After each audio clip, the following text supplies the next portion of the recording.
Hermanos, muy buenas tardes. El Señor les bendiga, el Señor les guarde. Sean todos bienvenidos a esta transmisión, nuevamente, Diálogos Pastorales. Estamos nuevamente con Paco Limón, Francisco Limón y mi hermano Sergio Casina.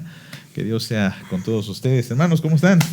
Gracias a Dios, bien. Estamos ya preparando todo el asunto de Adviento y Natividad, y eso implica algunas carreras extras. Claro. Así es, bien, gracias a Dios, y también con el trabajo pues coral, de la grabación de los himnos, Claro. y cosas personales de cambio de casa, etcétera, pero entiendo. Vamos bien. Sí. Ahí vamos. Sí, pues la semana pasada no pudimos grabar. Uno de nuestros hermanos que nos apoya detrás de cámaras estuvo un poquito enfermo y eso pues dificultó un poco, pero ya estamos aquí, hermanos, con un tema nuevo. Y bueno, creo que en esta época del año huele mucho a nostalgia también, a pesar de la época que presumimos es de alegría, de dicha, de gozo. Pues no puede haber, digamos, un festejo sin también tener a veces una nostalgia por los buenos tiempos. Nostalgia de años que pasaron, a lo mejor a nivel familia, pero queremos enfocarnos en esta ocasión en un poco a nivel iglesia, cómo ayuda a esta nostalgia, las épocas de oro de las iglesias, ayuda a recordar en qué punto es sano, en qué punto quizá deberíamos de ubicar la historia y dejarla en la historia. Pues espero que sea de interés de muchos de ustedes y que nos ayuden a recordar cómo eran las cosas antes. Claro. El asunto es cómo usamos la historia. O sea, porque en muchas de las ocasiones el problema que se llega a generar no solo en las iglesias, sino forma parte de nuestro entorno cultural, hay una cierta fascinación por la historia. ¿Pero en qué sentido? Como aquella idea de recordar y los tiempos pasados siempre fueron mejores. Ajá. Recordamos todo ese tipo de situaciones. Y cuando digo de que forma parte del ideario cultural, es porque, por ejemplo, cuando se celebra el bicentenario de la independencia de México, se hacen grandes eventos, se construyen monumentos, etcétera, se editan libros para hablar acerca de eso, pero al mismo tiempo, ese es uno de los problemas que tenemos que aprender a superar, es que de pronto lo que estamos festejando es la historia en sí misma, pero no estamos festejando qué viene delante. O sea, no tenemos proyecto a futuro, sí, sino solamente nos quedamos como que anclados en lo que alguna vez fue, sí, lo maravilloso, las construcciones, lo que se hizo.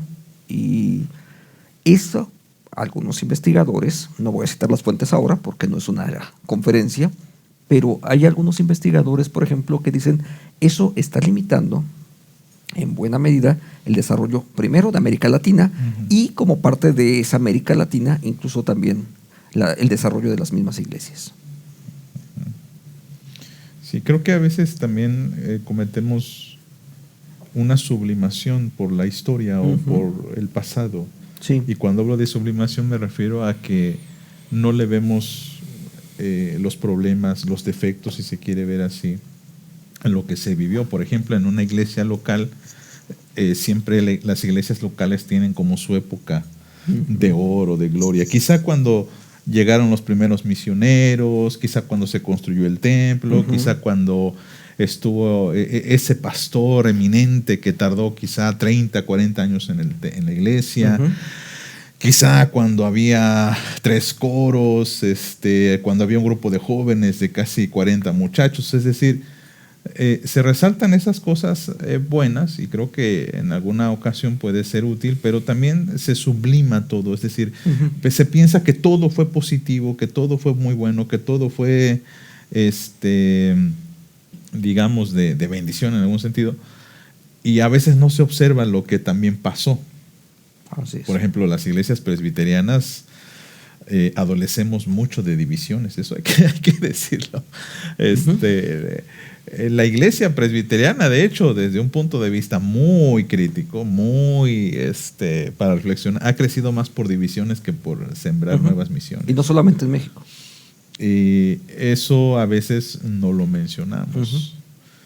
decía un compañero, y con eso te doy pie, en una clase de maestría que estuvo en el aniversario 100 o no me acuerdo de qué, de la iglesia, y que sí, las fotos, las reseñas, el poema, pero nunca se mencionó, dice él, hermanos, también cometimos errores. Y de esos errores aprendimos, y de esos errores también casi nos descalabrábamos, porque se acuerdan de tal división, y que aquella congregación surgió de aquí, y que aquella misión surgió de aquí, y que aquella iglesia surgió de aquí. Son cosas pues que también a veces las queremos como ocultar o tapar. Así es. A veces los ocultamos jactándonos diciendo somos la madre de todas las demás iglesias, ¿no? Pero no sabemos realmente cómo dimos a luz esas iglesias. Claro. Y eso es muy, pues también es muy importante tenerlo presente porque, como bien dicen, crecemos, aprendemos y nos preparamos para evitar una situación similar y estar, pues en una idea, pues diferente, ¿no? De no cometer esos mismos errores.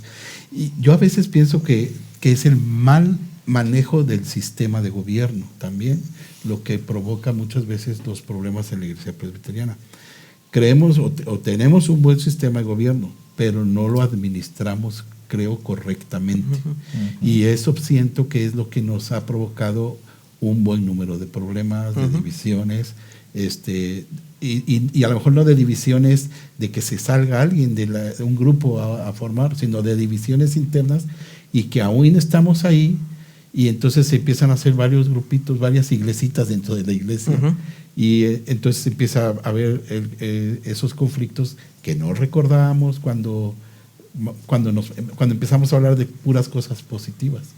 No es malo decir, ¿verdad?, que en esta época brillamos y esto, pero lo malo es que siempre reconocemos eso y lo negativo no lo vemos y que es lo que muchas veces nos hace más crecer. Sí. Fíjate, hace muchos años atrás me toca ir a una iglesia, me acaban de cambiar el presbiterio, me manda comisionado a una iglesia y pues entre las primeras cosas que haces es pues tener alguna conversación para ver cómo están cada una de las organizaciones que integran esa iglesia, ¿no? Me acuerdo de una de ellas, un coro precisamente, y me empiezan a contar.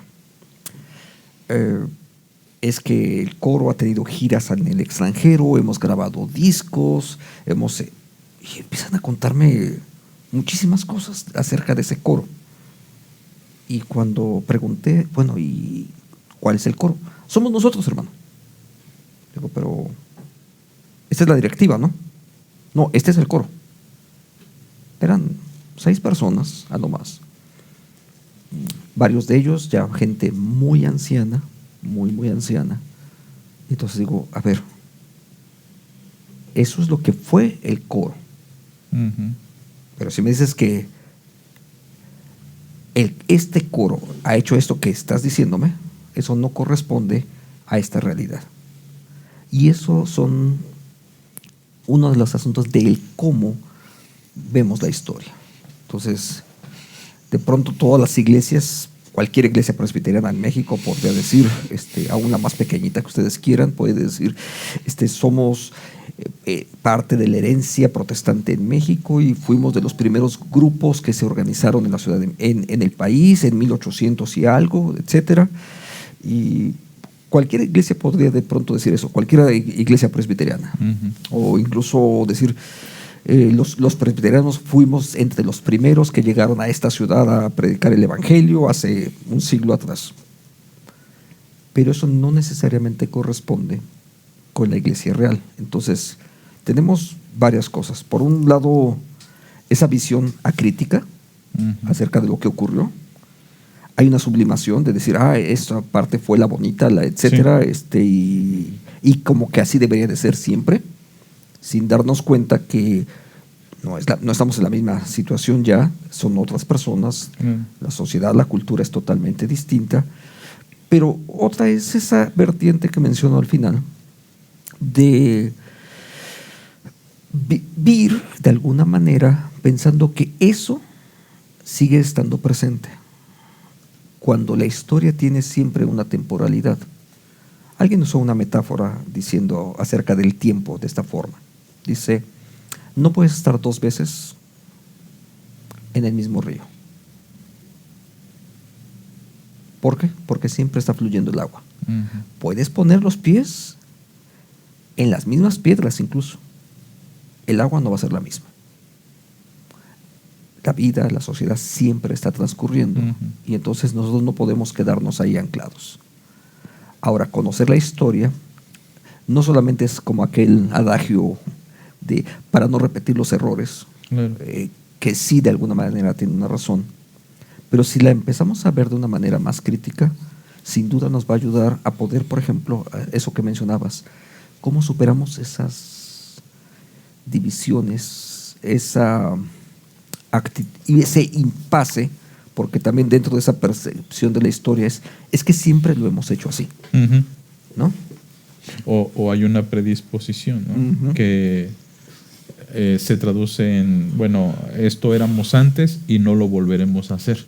Una También. especie como de... Incluso también en esa vertiente. de derrota, ¿no? Es Sí. que, por mencionar un caso, es que el pastor que estaba, pues él tenía doctorado y tenía maestría, y los ancianos de la iglesia eran empresarios y eran esto y eran aquello, y aparte estaba el misionero americano que venía y todo, y ahora pues tenemos al pastor fulano de tal que salió del instituto, los ancianos que pues unos son profesionistas, otros no lo son, el misionero ya no está, es decir, como que, y no en todos, pero a veces tenemos que decirlo, hay hermanos especialmente de la vieja escuela que subliman tanto el pasado que no dan la oportunidad para que las nuevas generaciones incluso puedan experimentar. Incluso dejan de intentarlo, ¿no? equivocarse.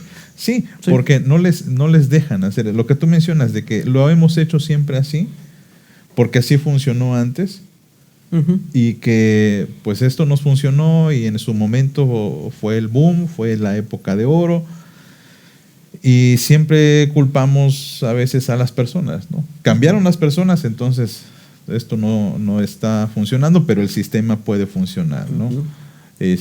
Incluso yo pondría un poquito en tela de duda lo que mencionas acerca de que a lo mejor tenemos el mejor estilo de gobierno. Posiblemente sí, pero sin duda debe haber algunos ajustes, ¿no? Ujú. Porque y lo ha habido, Exacto. lo sabido, ¿no? Con los cambios de la Constitución y todo.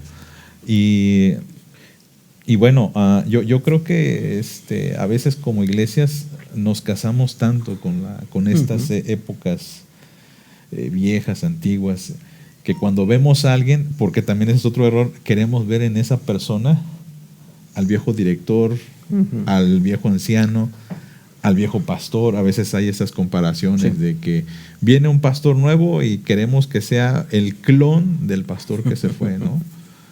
Es que el otro pastor lo hacía así. Exacto. O es que allá lo está, es que la iglesia fulana están haciendo esto o lo hacen así, y no entendemos que inclusive aunque sea de la misma ciudad, la mentalidad de los líderes de la otra iglesia es diferente. Los que asisten son otros hermanos, ¿no? Y a veces queremos pues copiar. Yo lo que pienso también es en que creo que cada momento, cada tiempo ha sido como una época de oro. En los 20 hubo, yo creo, una época de oro para esos hermanos. Ahora para los jóvenes de nuestras iglesias, los coros de ahora, las sociedades femeniles de ahora, pues será esta su época de oro. Y dentro de unos 10, 12 años dirán, es que en el 2020 hacíamos esto, y ¿se acuerdan cuando la pandemia, a pesar de eso, hacíamos, y esta era nuestra época de oro? Yo creo que más que nada es el estar atado o amarrado a esa nostalgia, a esa necesidad tal vez también de seguir tomado en cuenta, porque también muchas veces hermanos que trabajaron mucho, se esforzaron, dieron en su época de oro, ahora ya no lo hacen, porque llegan otras generaciones con otras perspectivas, otras mentalidades, otros objetivos, y es válido. aquí lo que sería muy bueno es invitar a estos hermanos que se involucren con la nueva generación, con la nueva visión, y participen de esta nueva época de oro, ¿no? Y eso sería muy, muy bueno, porque pues se vería más amplio el campo de acción, con más herramientas humanas para poder realizar nuestros trabajos, ¿no? Claro. Sí, déjame mencionar, por ejemplo, tratar de plantear, por ejemplo, un ejemplo solamente de cómo las cosas están cambiando. Hace muchos años atrás me tocó coincidir con Sergio en un proyecto de la Asamblea General, y que querían que organizáramos un coro enorme, ¿no? Magno, siempre usamos ese tipo de palabras, magno. Recuerdo que hubo una inundación por ahí en Tabasco, muchos coros no pudieron llegar, y solamente hubo 400 participantes en el coro. O sea, porque varios de los hermanos dicen, es que nosotros ya hicimos los pagos, ya están los hoteles, ya están todo pagado, y dijimos, bueno, pues organicémoslo con los que lleguen. Solamente llegaron 400, creo que esperábamos como 700. Sí. Si hoy en día me dicen, vamos a organizar un coro con 400 personas, no estoy seguro que sea tan fácil. Y más de uno va a pensar, dice, y las restricciones sanitarias, y bueno, solamente para poner un ejemplo de cómo los tiempos están cambiando, ¿no? Estamos en otra época. Sí, por eso creo que el comentario de Sergio me gusta, en el sentido de que cada época tiene o está viviendo su propia época de oro. Y hemos mencionado en otras ocasiones que a veces los que ya estamos, digamos, mayores, grandes, nos cuesta muchísimo pasar la estafeta a la siguiente generación, porque nos quedamos con nuestra época de oro y queremos revivir nuestra época de oro. Desafortunadamente, sin tener la energía, el tiempo, la salud de participar. Por ejemplo, voy a mencionar un caso que me pareció muy simpático, de una hermanita que me dice, pastor, no me gusta cómo está el arreglo porque era Semana Santa, y ella me contó que todos los años ella lo hacía, que ese era su ministerio, organizar las flores para la Semana Santa, y que en ese año no le gustó para nada cómo se había organizado. Entonces ella me dijo, pero el próximo año, si Dios quiere y me da vida, lo voy a hacer. Claro. Y eso como que me da una lectura de voy a seguir haciéndolo, sin que a lo mejor me involucre con otra persona y le enseñe a esta persona cómo pudiera mejorar su trabajo, ¿no? Claro. Y así es como muchos solemos actuar en todas partes, ¿no? Y el criterio es ella misma, ¿no? Finalmente. Claro. Pero mucha gente así actúa también. Hay pastores, y hay que reconocerlo, hay pastores que, especialmente los decanos de los presbiterios, ven llegar a pastores jóvenes y pues no, está muy verde el muchacho, no lo vayan a poner en la iglesia más antigua o la más importante o la más grande, porque tiene que aprender, tiene que todavía foguearse quizá, ¿no?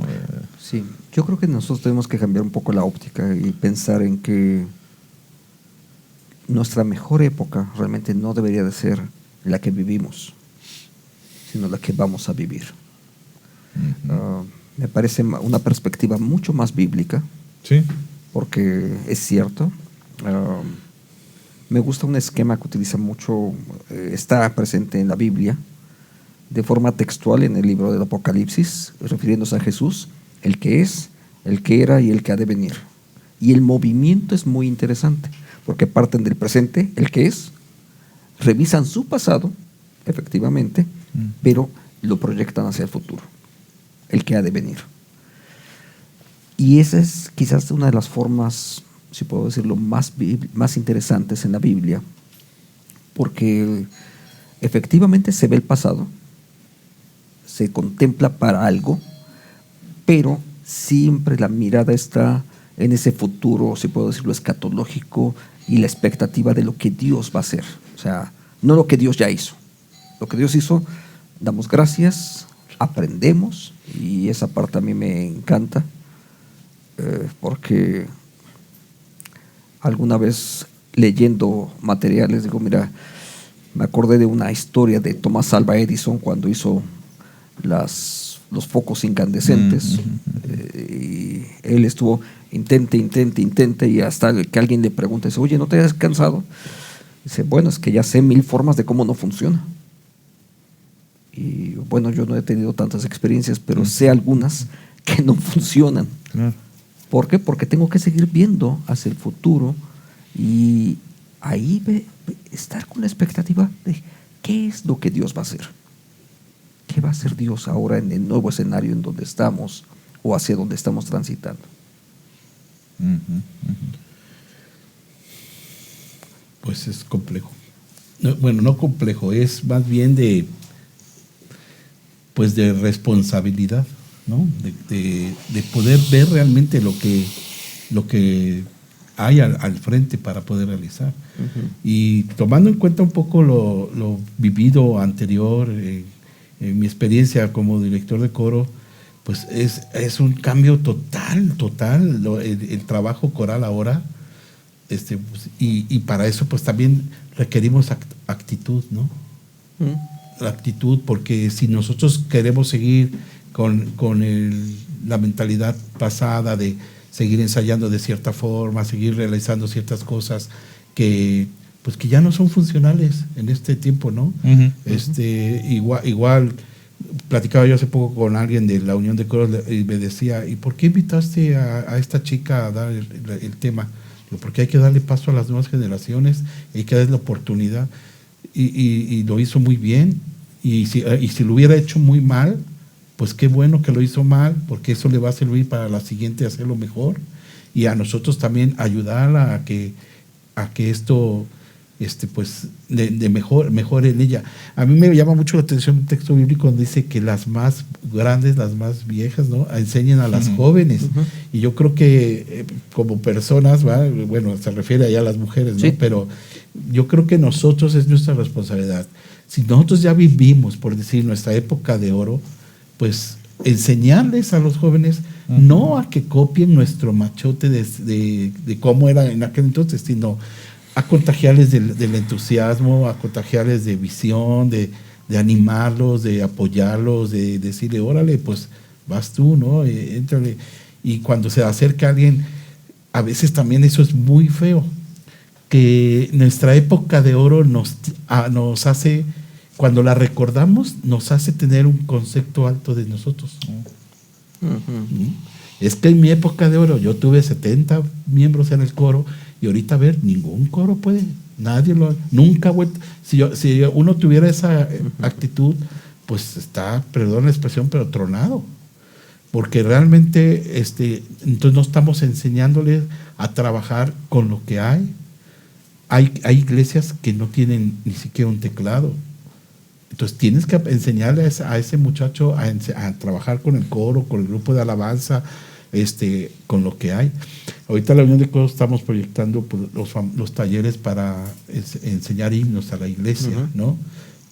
Y se está pensando en no precisamente una iglesia que tenga un organista, que tenga un pianista, sino en todo el campo, a manera de poder enseñarle a la feligresía a que cualquiera hermano que se prepare pueda pararse al frente a dirigir un himno.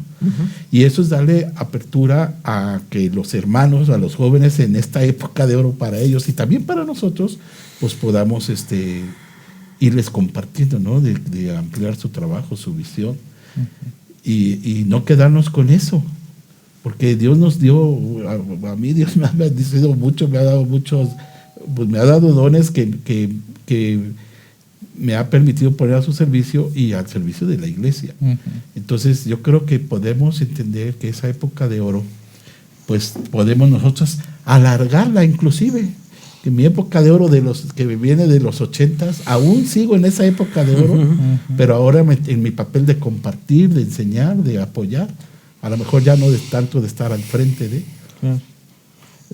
Fíjate que me quedo mucho con la frase de época de oro, que se le puede aplicar a cualquiera, a muchas cosas, al arte, por ejemplo, a la literatura, etcétera. Y durante mucho tiempo a mí me gustó mucho el cine y de forma amateur estuve leyendo, estudiando. Y recuerdo un autor que mencionaba, un autor francés, que hablaba precisamente de la época de oro del cine francés y luego de una segunda época de oro, y él le llamaba así segunda época. Y algo que resaltaba era de que las segundas épocas de oro nunca hacen las cosas de la misma manera que la primera. Ujú. Y eso me parece muy, muy interesante porque creo que en cualquier área es exactamente lo mismo, incluyendo la iglesia. Porque hay iglesias, creo yo, que a veces es muy injusto catalogar la historia así, porque obviamente hay gente que dice, mi época de oro fue, vamos a suponer, la década de los 70, pero a lo mejor hubo personas, si es que esa iglesia tiene más de 100 años, dice, no, la época de oro fue en los 30 o fue en el 1910. Y tenemos que reconocer que son distintas. Sí. Nada más. Y nunca se hicieron las cosas de la misma manera. Creo que lo que pasa ahorita con una pandemia como la que tenemos, me decía un anciano de iglesia reflexionando que él había escuchado, no sé si de un pastor o alguien, que para muchas iglesias esta pandemia iba a ser una depuración muy interesante de personas, porque evidentemente hay hermanos que no van a regresar a los templos debido a muchas cosas, desánimo, etcétera. Dice, y eso va a ser muy interesante porque va a haber espacios en los que se tengan que llenar de forma natural y por medio del Espíritu también. Y eso va a permitir un auge en nuevos ministerios. Hemos mencionado, por ejemplo, la idea de las transmisiones, la idea de los programas, y me da mucho gusto que hay iglesias que ya empiezo a ver experimentos, empiezo a ver programas, a lo mejor como se están animando. Sí. Se están animando. Más allá de lo que sabía, de lo que solamente era el culto.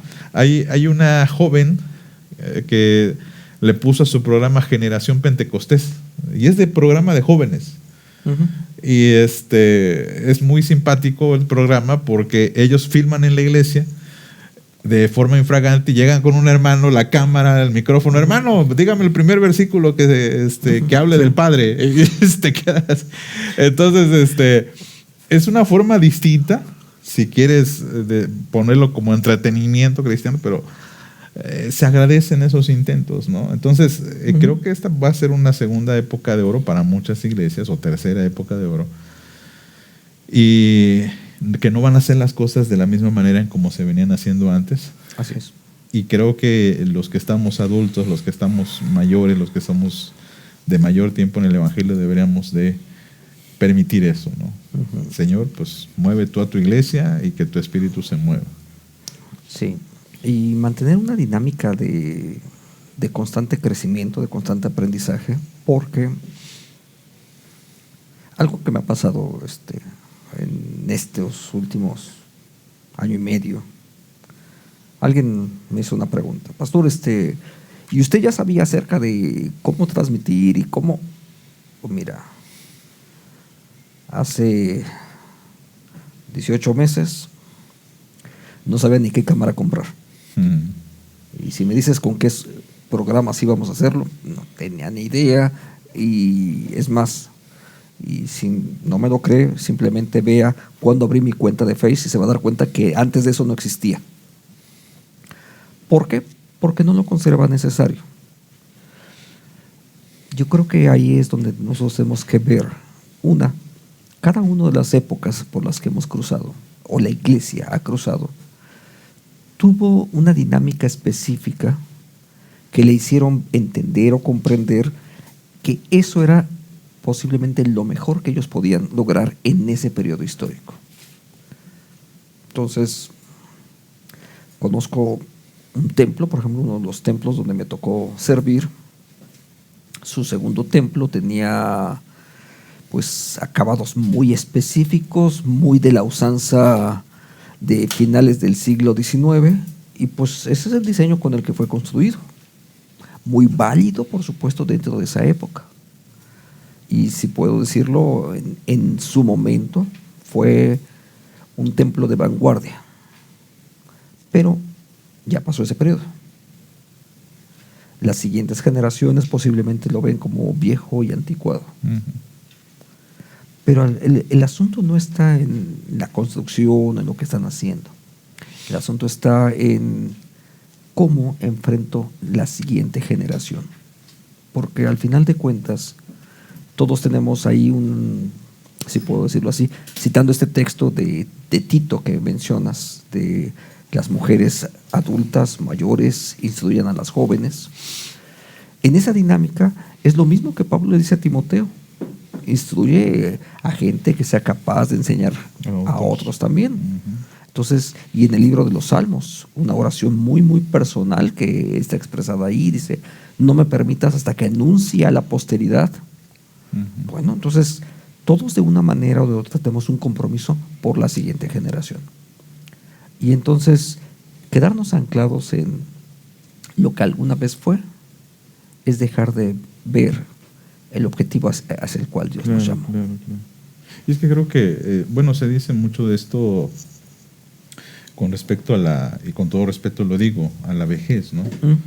Que los ancianos viven de sus recuerdos, pero a veces no estoy tan de acuerdo con eso, porque yo he visto ancianitos que viven su presente y que todavía tienen sueños hacia futuro. Yo creo que la forma más directa para envejecer, es precisamente quedarme allí en el recuerdo solamente, en lo que fue, en lo que pudo ser, que por cierto los salmos hablan un poquito de eso, ¿verdad? De mis canas, no te olvides, Señor, pero el punto es, como ancianos tenemos esa responsabilidad de enseñar precisamente a la posteridad, Así es. de alentarlos, de mentorearlos.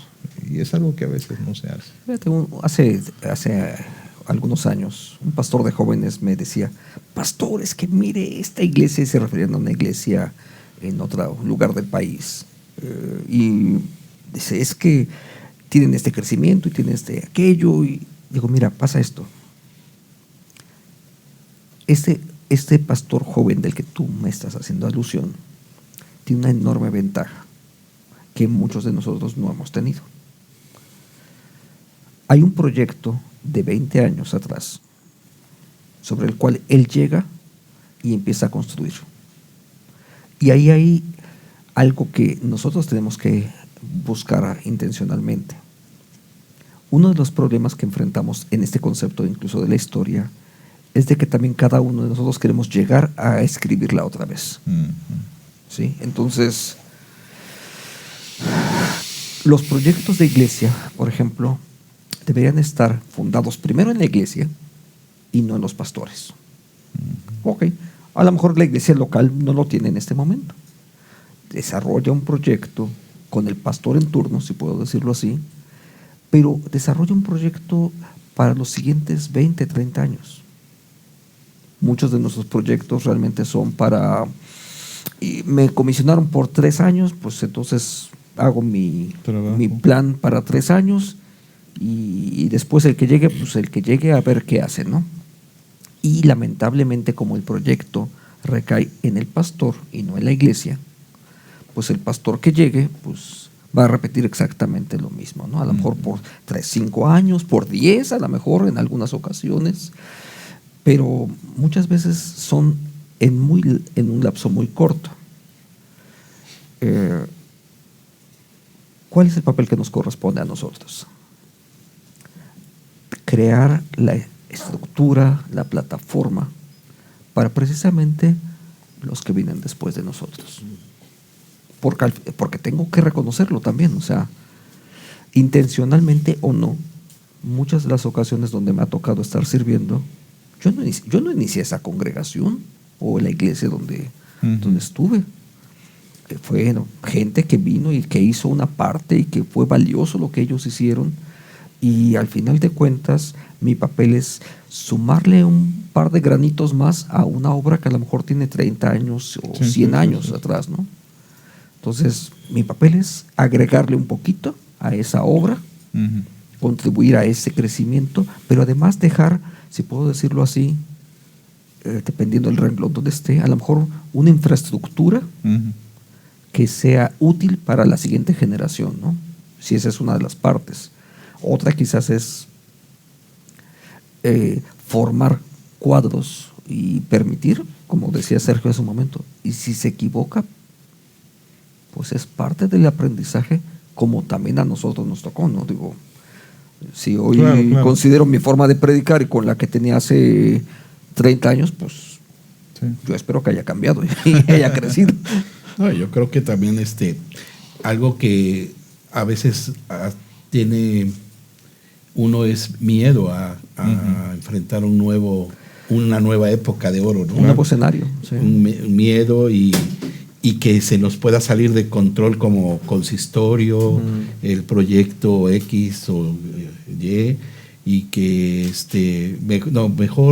mejor como siempre, y luego también a veces ir al extremo, ¿no? Pues puras alabanzas para que no se nos vayan nuestros jóvenes, o sea, y nos vamos al extremo en lugar de ir mediando y de ir viendo las formas en que esta época de oro brille a favor de la vida espiritual de cada uno de los que la estemos viviendo, como en la iglesia donde estemos, y que no tengamos miedo. Pues si dice un himno, si Jesús va conmigo, yo iré. Y entonces, y pone los pies sobre la tierra, también estar conscientes de todo lo que nos rodea, sentarnos a hacer un buen proyecto teniendo todas las prevenciones, ¿no? Y de esa manera yo creo que el miedo podría hacerse menos, ¿no? A lo mejor no quitarse, pero podría hacerse menos. Y si había miedo en 3 ancianos, pues ya a lo mejor ya nada más va a haber en uno. Anciano de iglesia o anciano de edad, porque también a veces ese es el problema, ¿no? Yo recuerdo mucho que mi mamá me decía, cuando empezó esto de la música de Michael Jackson y todo eso, yo recuerdo que mi mamá nos decía, eso no es que sea música del diablo, porque había mucho, es que es música del diablo, es que es de Satanás y todo eso. Y entonces mi mamá decía, cuando empezó el mambo, mi mamá a mí me decía que eso era del diablo, ¿no? Entonces, las épocas van guardando sus clichés, sus, no sé, prejuicios. Exactamente, y lo problema es que los sacamos a flor. Y tomamos a veces como consistorios, como diáconos, como directivas de congregación, de iglesia, de organizaciones, esos esquemas que ya no encajan y los queremos aplicar a lo que pues ya no es aplicable muchas veces, ¿no? Entonces, pues creo que fue un tema interesante. Claro. Bastante interesante. Pues la idea es no quedarse en el pasado, pero creo que tampoco desautorizarlo, ¿verdad? Claro. Porque también ese puede ser otro error de, no, aquí, por ejemplo, venía un muchacho, así, pastor de jóvenes, y de un momento a otro dio pizarrazo y nunca se ha trabajado con jóvenes. No, permítanme, sí se ha trabajado. No, nunca se ha trabajado. Lo que pasó, hagan de cuenta que no existió y vamos a hacer esto nuevo, ¿no? Y eso, por supuesto, ofende a los que, oye, yo estuve en los jóvenes y todo. No, y además es creer que de verdad nosotros tenemos la solución para todo. Exacto. Lo cual tampoco es cierto. De hecho, hubo una ocasión que alguien comentó el texto bíblico de que el que pone la mano en el arado, ¿no? Ajá. Y voltea atrás, no es digno o algo así, ¿no? El Entonces, sí. Lo manejó de tal manera, es que si tú estás viendo eso, no vas a ser digno de... yo no sé ese texto cómo lo pueden ustedes explicarlo, pero yo creo que no es aplicable en esto, ¿no? Yo creo que no es aplicable. No en el sentido de la historia, no. Entonces, y pues tener también cuidado, porque hay personas que aprovechan las escrituras para manejarlas a su manera y de esa manera defender su forma de decir, en mi época fue así, o no, ya no mires esa época, ¿no? Sino pues equilibrar. Sí, déjame nada más terminar con un par de cosas. Hay cosas que no van a cambiar. También. Por ejemplo, ministrar en grupos pequeños. Eso es algo que empezó en la época del Nuevo Testamento y sigue teniendo validez el día de hoy. Sí. Los medios, a través de cómo lo hacemos, esos van a cambiar. No sé. Pero la forma de hacerlo, pero el concepto de grupos pequeños no. Eso va a continuar porque está incluso en las escrituras y corresponde incluso a formas de estructuras de interacción humana. Eso no va a cambiar. Puede cambiar nuestras formas de adorar. Sí. O sea, a lo largo de la historia ha habido cualquier cantidad de formas al respecto de la adoración. Y van a seguir cambiando. Entonces, eso va a ser también así. Entonces, tenemos que valorar de alguna manera qué elementos de nuestro pasado reciente o muy antiguo de pronto pueden ser valiosos incluso para los nuevos escenarios. Porque en los nuevos escenarios vamos a seguir enfrentando, diría el autor de Eclesiastés, nada nuevo hay bajo el sol. O sea, problemas de iconografía, por ejemplo, es un problema que está desde el siglo siglo segundo, y hasta el día de hoy seguimos teniendo ese problema. Así es. Y problemas acerca de cuál es la música sagrada. Bueno, hay mucho depende quién lo diga, ¿no? Y en qué momento estemos hablándolo, ¿no? O sea, sí, por eso es la historia hay que tratarla desde su punto histórico, digamos, desde muy objetivo, y pues cómo la interpretamos, porque también eso es cierto, ¿no? La historia tiene una interpretación, y esa interpretación a mí qué me dice. Y es valiosa. Y es valiosa. Pues hermanos, esperamos que esto haya sido interesante para ustedes. Pues estamos en esta sintonía y pues nos vemos, Dios mediante, la próxima semana. Que el Señor esté con ustedes.